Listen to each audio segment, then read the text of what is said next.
निपक्ष व निर्भीड वृत्तपत्र दैनिक आत्ताचा एक्सप्रेस। कारण ती फार चांगली युनिव्हर्सिटी आहे आणि त्याकरता तिथे जावं लागायचं, त्याचा खर्च खूप होता।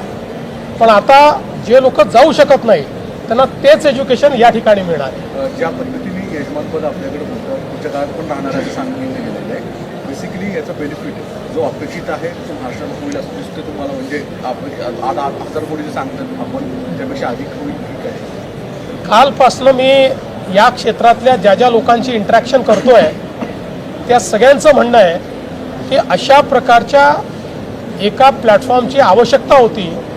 कारण आज फास्टेस्ट ग्रोईंग इकॉनॉमी जर कुठली असेल तर ती ही AVGCची जी इकॉनॉमी आहे ही फास्टेस्ट ग्रोईंग इकॉनॉमी आहे। सर्वात जास्त रोजगाराची संधी या इकोसिस्टमने तयार होते आहे आणि याच्यामध्ये पहिल्यांदा भारताला लीड करण्याची संधी आहे। कारण कंटेंट क्रिएटर्स असतील ते सगळ्यात जास्त आपल्याकडे आहेत, कंटेंटचं कन्झम्पशन असेल ते आपल्याकडे सगळ्यात जास्त आहे आणि म्हणून त्याच्यामध्ये लीड घेणं हे अत्यंत महत्त्वाचं आहे।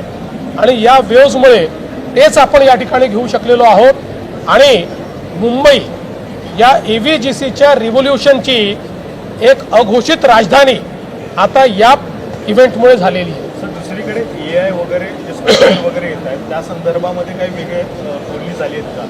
AIचे सॉफ्टवेअर आहेत त्यामुळे अपडेशन जे सॉफ्टवेअर आणखी त्या सगळ्या संदर्भात याच्यामध्ये AIच आहे। आपण जर बघितलं तर याच्यामध्ये प्रत्येक गोष्टीत आपल्याला AIचा वापर दिसेल। त्यामुळे ही सगळा हा जो इकोसिस्टम आहे, इकोसिस्टमच AI पॉवर्ड इकोसिस्टम आहे। जसं आता आपण जे 2 स्टुडिओज आत्ता अनाऊन्स केले हे दोन्ही स्टुडिओज AI पॉवर्ड स्टुडिओज आहेत।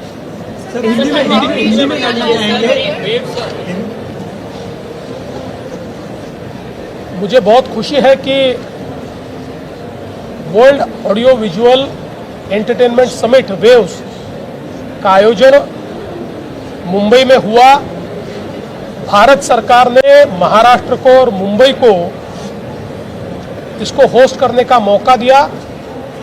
आदरणीय प्रधानमंत्री जी ने कल उसका उद्घाटन करने के बाद दुनिया भर के लोग जो यहाँ पर आए हैं वे लोग ये कहते हैं कि इस स्केल का और इस क्वालिटी का प्लेटफॉर्म इस क्षेत्र में पहली बार तैयार हुआ है।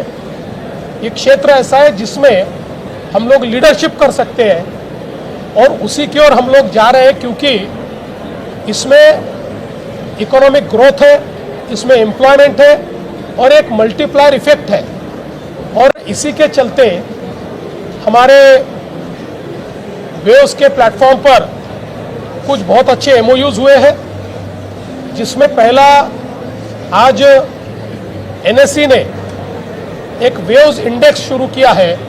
43 कंपनीज जो है AVGC की, इनका ये इंडेक्स शुरू हुआ है। इससे इस क्षेत्र में निवेश की इकोसिस्टम को खड़ा करने के लिए एक बहुत बड़ा फायदा होगा। और मैं तो ऐसा मानता हूं कि इसकी जो सफलताएं हैं वेव्स की, उसमें से एक बड़ी सफलता ये वेव्स इंडेक्स के रूप में हम लोगों ने यहाँ पर शुरू की है। इसके साथ साथ हम लोगों ने 2 यूनिवर्सिटीज़ के साथ MOU किया है। नई शिक्षा नीति में प्रधानमंत्री जी ने फॉरेन यूनिवर्सिटीज़ के लिए हमारे दरवाजे खोले हैं। आज तो हमारे स्टूडेंट्स को फॉरेन जाना पड़ता है, लेकिन वही शिक्षा यहाँ पर मिले, इस हिसाब से ये निर्णय लिया गया। और आज ऑस्ट्रेलिया की यूनिवर्सिटी ऑफ वेस्टर्न ऑस्ट्रेलिया और UK की यूनिवर्सिटी ऑफ यॉर्क, जो UK की पहली 4 यूनिवर्सिटीज़ में मानी जाती है, इनके साथ हमने समझौता किया है। न्यू मुंबई में, नई मुंबई में सिडको के माध्यम से हम लोग एजुसिटी तैयार कर रहे हैं, जहां ये अपेक्षा है कि 10 से 12 फॉरेन यूनिवर्सिटीज़ एक साथ वहां पर आएगी और उसमें से 2 के साथ MOU हमने किया है और 3 के साथ हमारा MOU पाइपलाइन में है और 5 के साथ हमारी बातचीत चल रही है। एक ऐसी इकोसिस्टम इसके कारण तैयार होने वाली है कि जिसमें world class education at doorstep, इस प्रकार से एजुकेशन के इस इकोसिस्टम में महाराष्ट्र देश के आगे निकलने वाला है। इसके साथ साथ हमने प्राइम फोकस के साथ एक बहुत ही एडवांस स्टूडियो फिल्म सिटी का एक एग्रीमेंट किया है। इसमें करीब 2,500 करोड़ रुपया वो इन्वेस्ट करेंगे और स्टेट ऑफ द आर्ट दुनिया की सारी एडवांस टेक्नोलॉजी जिसमें होगी, इस प्रकार का स्टूडियो तैयार होगा।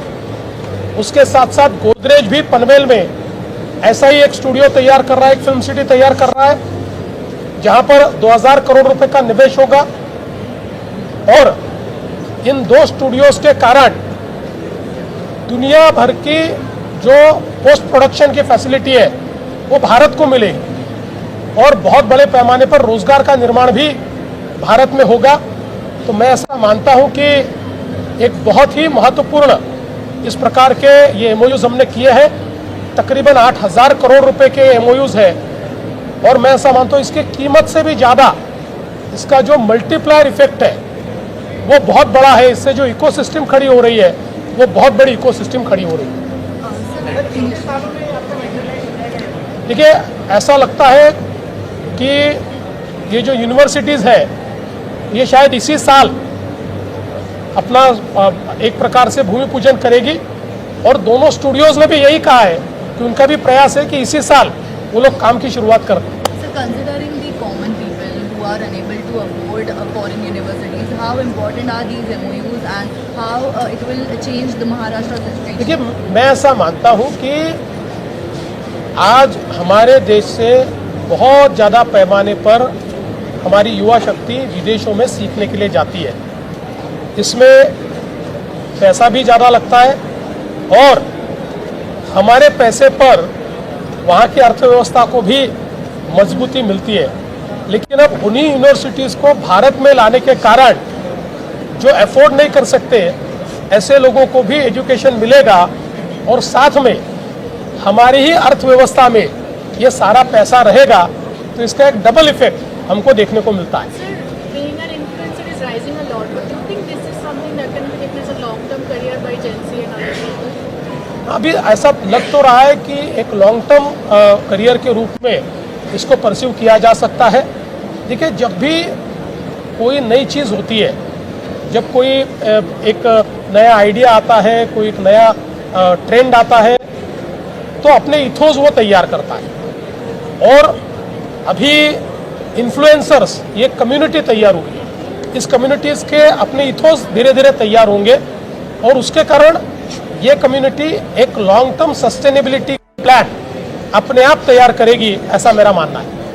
Thank you.